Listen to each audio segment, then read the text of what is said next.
Buenos días a todos, para mí buenas tardes. Vamos a empezar hoy con este tema que es estado de deformaciones y relaciones constitutivas. Bueno, como verán, el tema anterior fue estado de tensiones, ahora vamos a hablar de estado de deformaciones, entonces vamos a ver que hay una relación entre esos dos temas, van a ser muy parecidos, solamente que no vamos a hablar de tensiones y de deformaciones. Y después relaciones constitutivas van a ser, que ya vamos a ver, cosas que me relacionan las tensiones con las deformaciones. Entonces vamos a tener todo un conjuntito armado de estado de tensiones, estado de deformaciones y relaciones entre las dos. Bien, esta clase fue hecha por, en este caso se ordenaron como Tamako, que me acordé cuando estaba preparando la clase que nunca dijimos sus nombres, así que los voy a decir, a leer.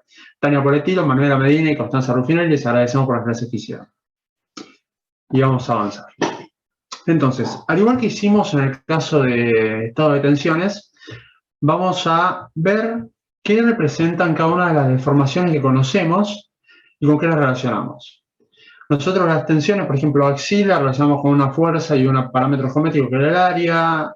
Flexión la relacionamos con el momento, y el momento flexor y el momento de inercia y una distancia de la neutra. Bueno, en este caso tenemos deformaciones longitudinales, epsilon XX, epsilon II y epsilon ZZ, que las relacionamos con la derivada de U respecto de X, la derivada de B respecto de Y, la derivada de W respecto de Z. ¿Y qué son estas cosas? Bueno, por las dudas, por si no se acuerdan, nosotros teníamos algo como esto, que podríamos decir, no sé qué tal estoy usando, no importa.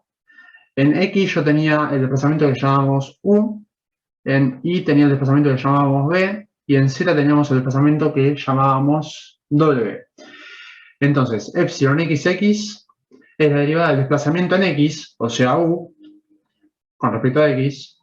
Epsilon II es la derivada del desplazamiento en Y, o sea B, con respecto a Y, y lo mismo para Z. Después habíamos definido también estos epsilon XY, XZ e YZ, es decir, todos cruzados, que si no me equivoco los habíamos llamado gamma XY, gamma XZ, gamma YZ, y los hemos definido con derivadas cruzadas de las coordenadas a las que refieren. Entonces, van a ser la mitad de la suma de las derivadas cruzadas. Por ejemplo, epsilon XY es la mitad de la derivada del desplazamiento en X respecto a Y, más la derivada del desplazamiento en Y con respecto a X. Lo mismo aplica para epsilon XZ y epsilon YZ. Entonces, así quedan definidas las deformaciones en función de los desplazamientos. Es una relación cinemática. Al igual que hicimos en el caso de estado de tensión, podríamos agarrar y definir un vector de deformaciones como esta matriz, que en realidad es un tensor, que es el tensor de deformaciones, multiplicado escalarmente por los cosenos directores respecto del plano respecto del cual estamos obteniendo este vector de deformación. Escrito en forma sencilla, si quiero, sin expresar las componentes, tenemos esta ecuacióncita de acá, que no podemos hacer más para llamar el láser porque me tapan las camaritas, pero bueno, es eso que está ahí. Y de vuelta les voy a recordar que el tensor de deformaciones es un tensor y no una matriz, porque me está definiendo las propiedades, en este caso, las deformaciones que tengo en un punto del sólido que estoy analizando, ¿ok? Entonces me define eso y es algo cierto, es algo que tengo en ese punto. Si yo cambio la terna respecto de la cual estoy analizando eso, en lugar de ser X y Z pasa a ser ABC, no importa, voy a cambiar las componentes de acá, pero el fenómeno físico en cuanto a deformaciones que va a estar pasando sobre ese punto va a seguir siendo el mismo. Eso es que es un tensor.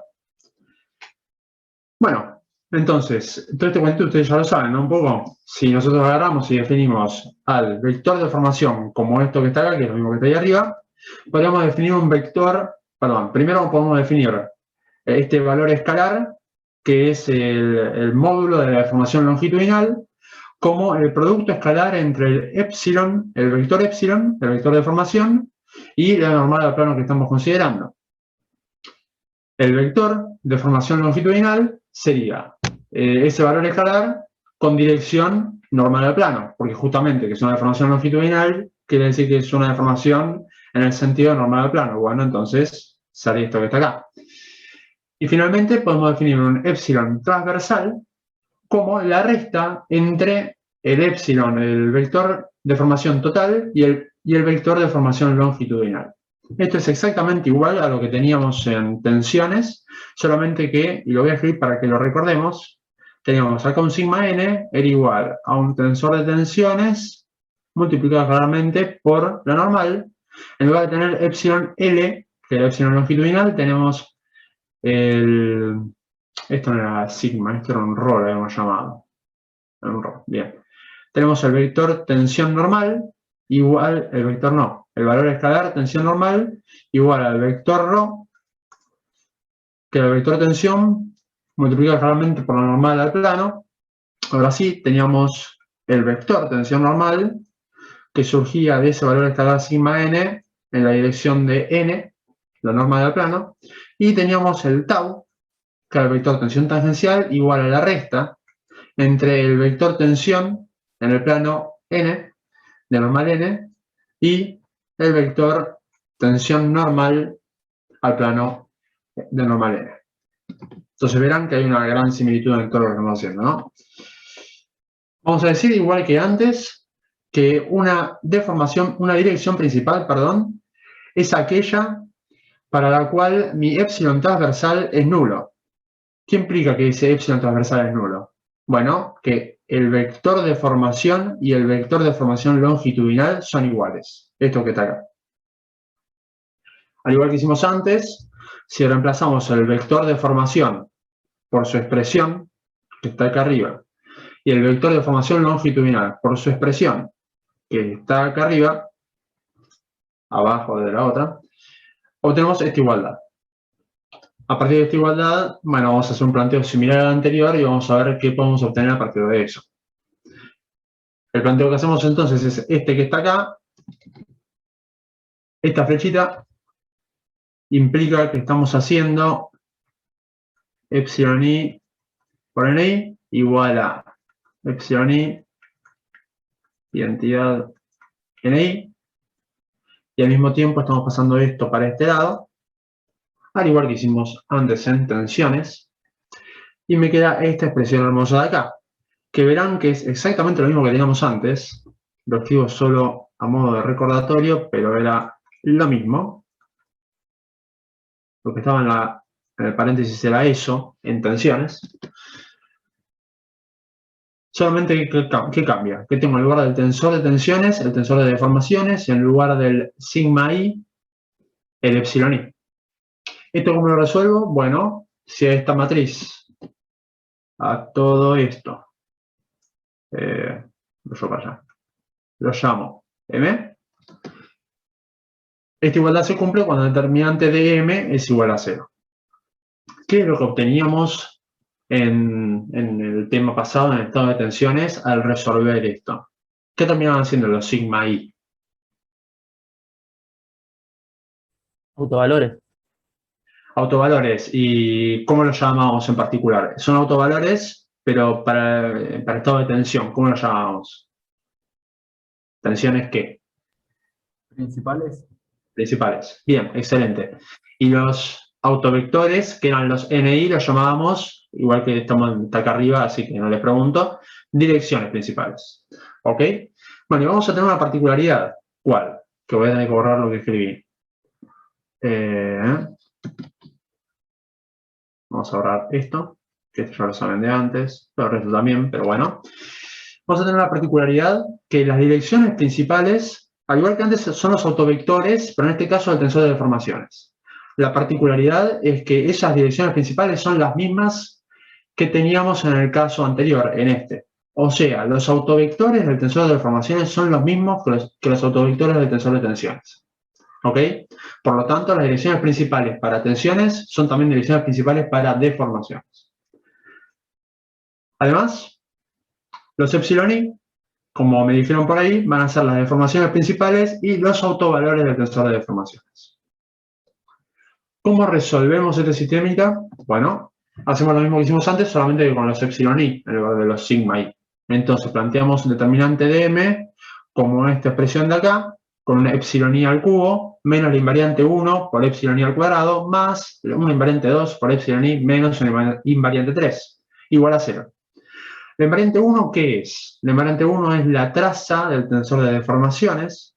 La invariante 2 es este monstruo de acá, que no es más que la suma de los determinantes menores del tensor de deformaciones. Siempre me cuesta ese versito, ahora lo vamos a ver más adelante igual creo. Y la invariante 3 es el determinante del tensor de deformaciones. Y les pregunto, ¿vimos? No me acuerdo la verdad, si vimos, ¿qué era la traza del tensor de deformaciones? ¿Se los comentamos?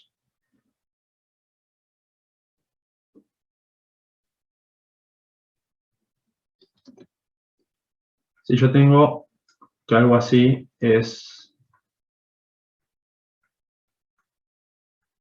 mi tensor de deformaciones, me mareé, ahí está. No. Ese es mi tensor de deformaciones. La traza es epsilon x más epsilon y más epsilon z. Les habíamos comentado qué significaba la suma de esos tres valores. ¿O alguien me sabría decir que lo hayan escuchado en la teórica, tal vez? Yo no me acuerdo, la verdad. Ok. La traza del tensor de deformaciones representaba la deformación volumétrica. Es la deformación volumétrica. Eso quiere decir que cuando tenga una suma de las tres deformaciones longitudinales, epsilon x, epsilon y epsilon z, mayor a 0, la suma, significa que, lo voy a escribir ahí, significa que el punto S incrementó su volumen. Si la suma de epsilon x, epsilon y epsilon z es igual a 0, ¿qué pasa con el volumen? No cambia. Y si la suma de esos tres valores es menor a 0, el volumen se reduce. ¿Ok? Esa es la interpretación física de la traza del tensor de deformaciones. Bueno, habiendo dicho esto, al igual que antes, podemos agarrar y decir, bueno, ¿qué va a pasar cuando I3 vale 0, cuando I2 vale 0 y cuando I1 vale 0? Entonces vamos a clasificar el estado de deformaciones en función de, ya sea deformaciones principales que sean nulas o los invariantes que sean nulos. Entonces, en el primer caso, cuando el invariante 3 es distinto de 0, tengo un estado triple de deformaciones, en el cual ninguna de las deformaciones principales es igual a 0. Puedo seguir avanzando, y si tengo la invariante 3 igual a 0 y la invariante 2 distinto de 0, el estado de deformaciones es doble. Es decir, que una de las deformaciones principales, lo repito, es igual a 0. Finalmente me queda el tercer caso y último, que es que I3 sea igual a 0, I2 también sea igual a 0, pero I1 sea distinto de 0. Eso quiere decir que estoy frente a un estado simple de deformaciones, en el cual dos deformaciones principales, y repito de vuelta por las dudas, principales, son iguales a 0. Hasta ahí vamos bien, en principio no hay mucha diferencia respecto a lo que vimos en el estado de tensiones. No sé si alguien tiene alguna duda de todo esto, lo pasé medio rápido en realidad porque ya lo vimos y es aplicar un poco lo mismo para deformaciones. No sé si tienen alguna consulta. También respecto tal vez de la filimina anterior, filimina, qué palabra vieja, diapositiva anterior, con respecto a las relaciones entre desplazamientos y deformaciones, no sé, ¿tienen alguna dudita que quieran despejar?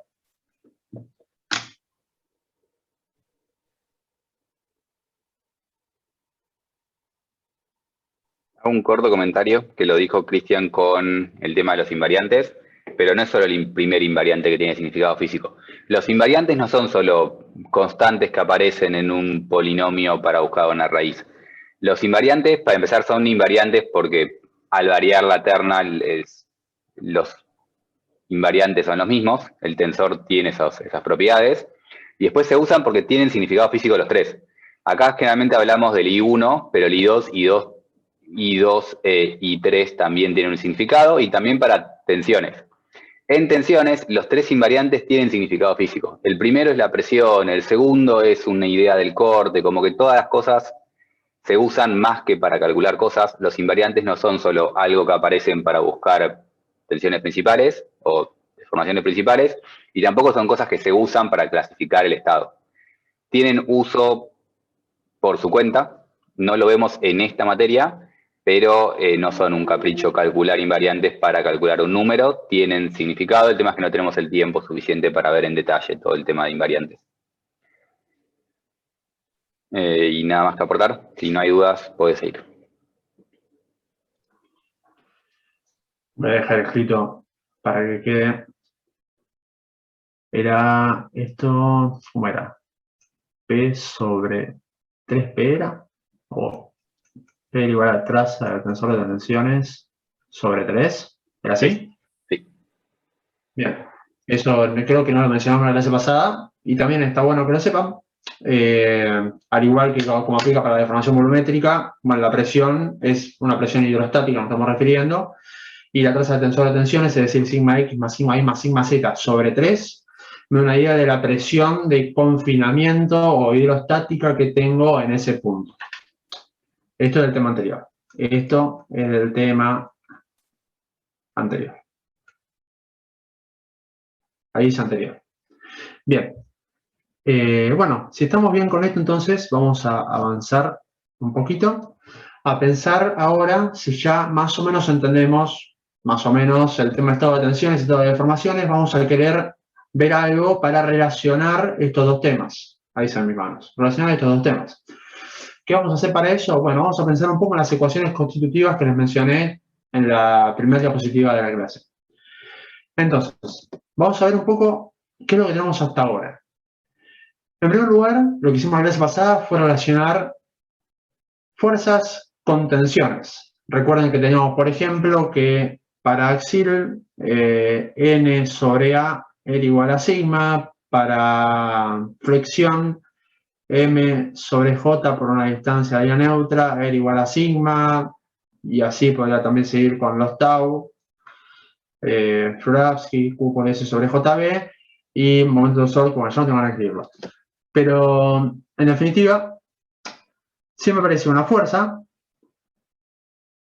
normal, momento flexor, corte, y utilizando parámetros geométricos de la sección, los relacionaba con una tensión. Eso era a partir de la estática. Ahora bien, en la primera diapositiva no. En la segunda diapositiva de esta clase, o sea, después de la carátula, vimos relaciones entre deformaciones y desplazamientos. Eso es cinemática. A modo de recordatorio, ya que escribimos las otras, escribo esta también. O sea, tenemos, por ejemplo, que epsilon XX será igual a du sobre dx, o para cambiar un poco, epsilon XY era igual a un medio de du, la derivada de u con respecto a y, más la derivada de b con respecto a x. Y así con las demás. Estas son las relaciones cinemáticas que me relacionan desplazamientos con deformaciones. ¿Qué me falta? Me falta relacionar deformaciones con tensiones. Para eso que usamos ecuaciones constitutivas. Las ecuaciones constitutivas me hablan, dependen o me hablan del material que tengo. Entonces, como hasta ahora no lo usé, fíjense que acá hablé de parámetros geométricos y acá hablé solamente de desplazamientos y coordenadas en X, en Y y en Z nada más. Bueno, acá es donde me aparecen los parámetros del material que ya conocíamos, como ser el módulo de elasticidad, el módulo de la elasticidad transversal y el coeficiente de Poisson. Acá entran E, G y mu. Ahí. ¿Ok? Entonces vamos a ver un poco de qué tratan, de qué van estas ecuaciones constitutivas y cómo vamos a poder relacionar tensión con deformación. Me causa mucha gracia que trato de decir constitutiva rápido y no me sale, entonces digo constitutiva. Y no sé si se entiende, pero bueno, supongo que sí. Bien, entonces, vamos a ver cómo son estas ecuaciones constitutivas. En general, tenemos que, si queremos igualar deformaciones a tensiones, vamos a tener que pasar por esto, que la llamamos matriz, y ahora sí, matriz constitutiva,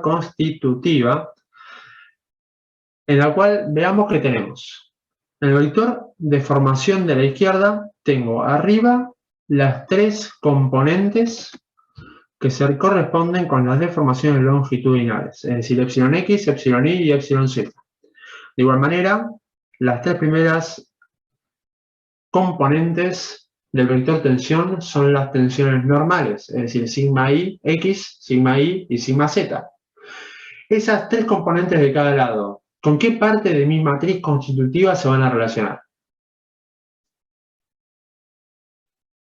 Si yo solo quisiera poner un vector que tuviera deformación longitudinal de un lado y tensiones normales del otro, ¿qué parte de esa matriz enorme que tengo ahí de 6 por 6 va a estar jugando?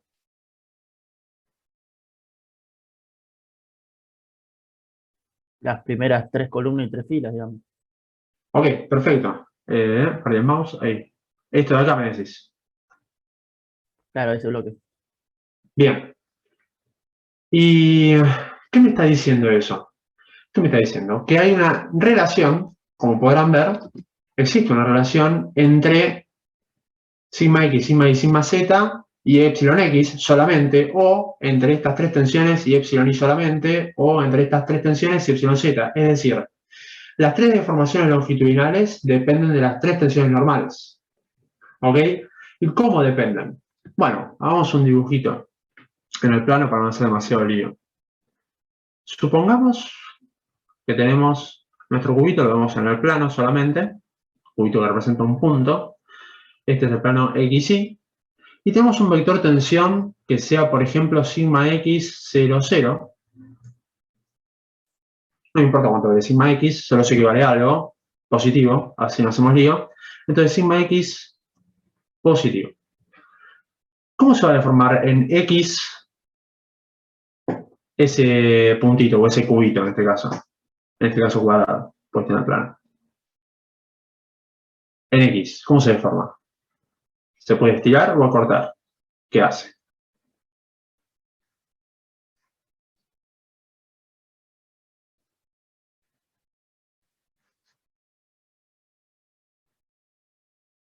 Claro, ustedes están dormidos todavía, ¿no? Yo estoy re manija y ustedes están todos cansados. Bueno, nada, si alguien me quiere responder, igual no pasa nada. Cansado y todo. Estira, muy bien, gracias. Entonces, cuando yo tengo una tensión normal positiva, como esta que dibuja acá, el epsilon x, en x, perdón, la tensión en x, el epsilon x va a ser también mayor a 0. Bueno, entonces digamos que termina por acá. Después dibujamos todo. Ahora, ¿qué me dice? Vamos a hablar de esto, ¿no? Estoy viendo esto en realidad nada más. Ahora. Porque las otras dos son 0. Entonces, epsilon x, voy a escribir un poquito. Epsilon x es igual a sigma x sobre e. Me está diciendo eso que puse en celeste. Ahora bien, epsilon y es igual a menos sigma x por mu sobre e. Y lo mismo con epsilon z. Epsilon z es igual a menos sigma x por mu sobre e. Bueno, entonces acá medio que se los dije. ¿Qué pasa con la deformación en i longitudinal? ¿Va a ser que se estire en i o que se acorte en i?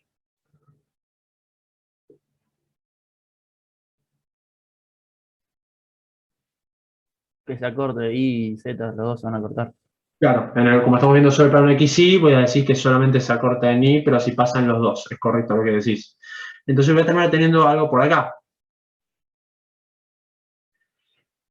Eso si ustedes, yo lo iba a hacer, pero después me dio vergüenza. Si agarran, por ejemplo, una media, que es algo que todos tenemos, creo, y la estiran, la tienen más o menos tirante, ¿no? La estiran un poco, van a ver que en el medio se achica, ¿ok? Entonces, bueno, es eso esencialmente. Estoy estirándola en X y en Y se me achicó. Eso es lo que está pasando. Eso creo que es completamente razonable para todos. Bueno, lo mismo podríamos hacer si pusiéramos otro vector tensiones normales que fuera 0 sigma y 0 y otro que fuera 0, 0 sigma z.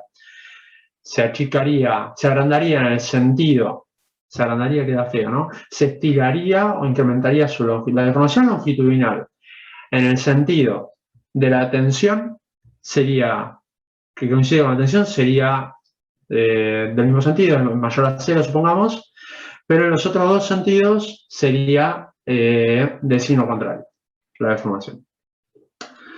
Bien, ¿qué me pueden decir ahora respecto de esta partecita de acá abajo y esta partecita de acá abajo? ¿Cómo se relacionan?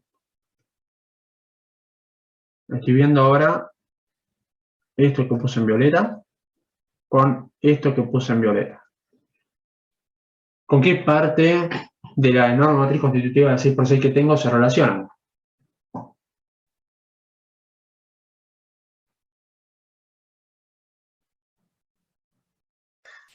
Con la 3×3 chiquitita de abajo. De abajo a la derecha. Bien. Por ahí. ¿Y qué particularidad ven? ¿Ven alguna particularidad?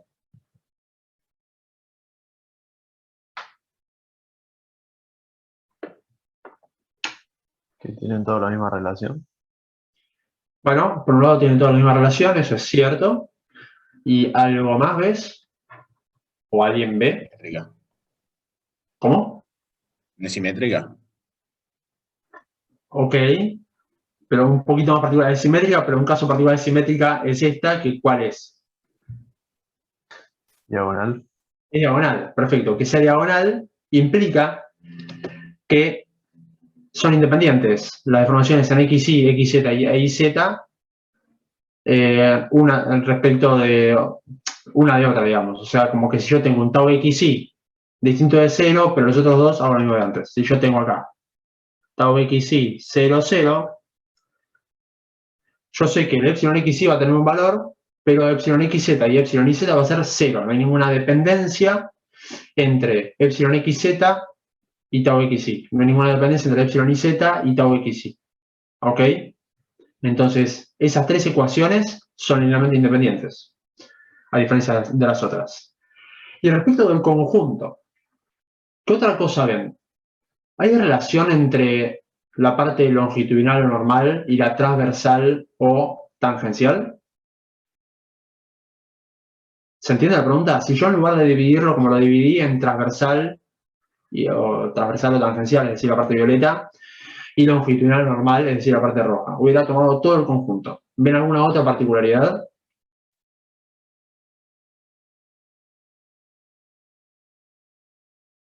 Más precisamente, así los oriento un poquito. ¿Cuál es la relación entre las tensiones tangenciales y las deformaciones longitudinales, o entre las tensiones normales y las deformaciones transversales? ¿La hay?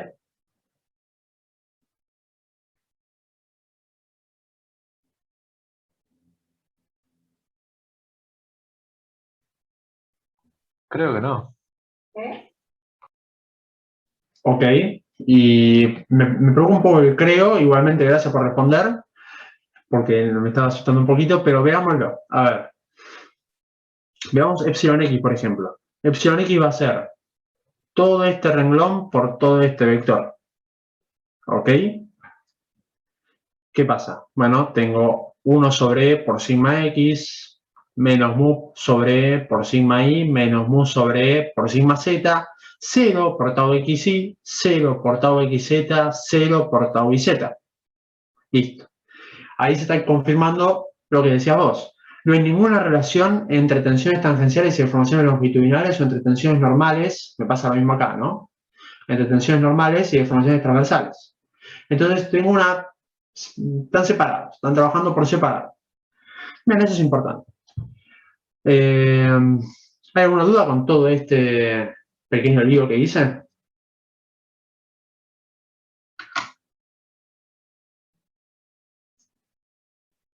Cristian, perdón, el hecho de que la matriz de abajo a la derecha sea diagonal, o el bloque S sea diagonal, dijiste que las deformaciones transversales son independientes entre ellas. ¿Esa era la conclusión? Ah, perfecto. Sí, sí, sí.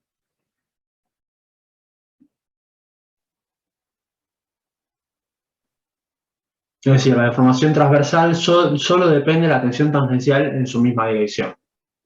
Epsilon xy con tau xy solamente, epsilon xz con tau xz solamente, y epsilon yz con tau yz solamente. Cristian, comentario. Dale.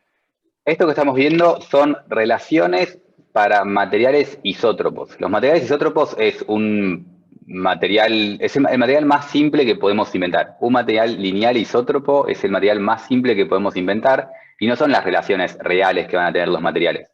Si deformamos un material, no va a seguir exactamente estas reglas de esta forma. En el mejor de los casos, va a más o menos comportarse de esta manera. Y el mejor de los casos, en este tipo de cosas, es el acero. El acero, como es un material todo ordenadito formado por cristales, termina teniendo un comportamiento simple que es bastante similar a esto. Entonces, para esos materiales, esto sirve. Para otros materiales, esta matriz constitutiva, esta relación material, no va a valer. Estas son simplificaciones y es el modelo material más simple de todos. Entonces, esto de que las tensiones tangenciales están desacopladas entre ellas, vale para estas hipótesis, que nuevamente es el material más simple de todos. Cuando agarramos el hormigón no va a respetar estas reglas, lo vamos a usar igual, lo van a usar igual para el hormigón, sabiendo que están usando simplificaciones que no aplican perfectamente al caso, que es básicamente cómo funciona la ingeniería. Pero tienen que recordar que son simplificaciones, es un material idealizado, no es la realidad. Sí, pequeño detalle de los materiales isótopos. Gracias por mandarlo.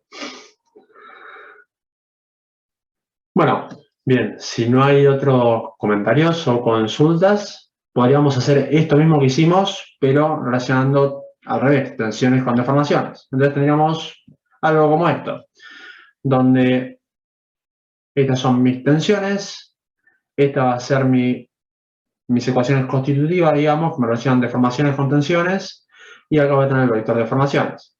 Aplica el mismo criterio, todo lo de arriba, que es longitudinal o normal, está relacionado entre sí con esto de acá arriba.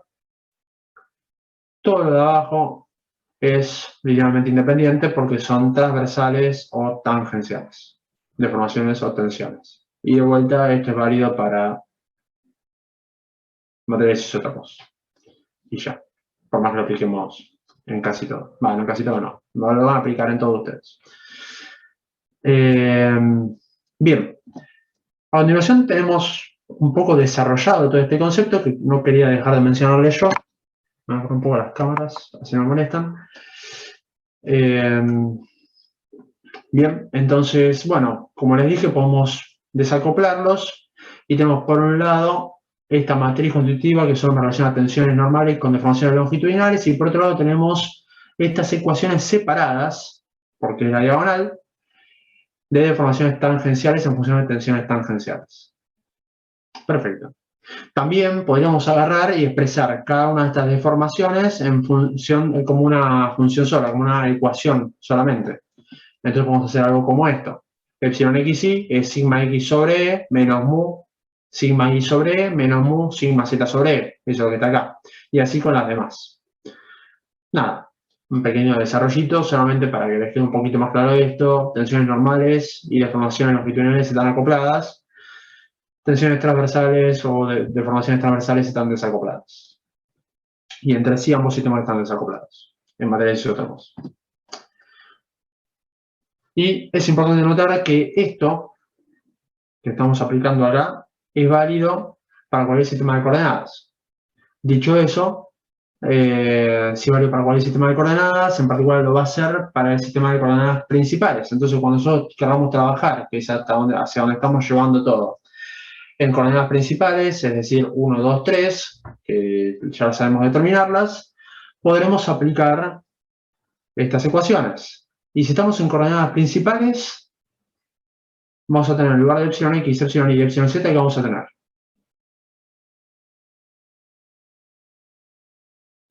De 1, de 2 y de 3. Perfecto. Y en lugar de epsilon x, y epsilon xz y epsilon yz, ¿qué vamos a tener?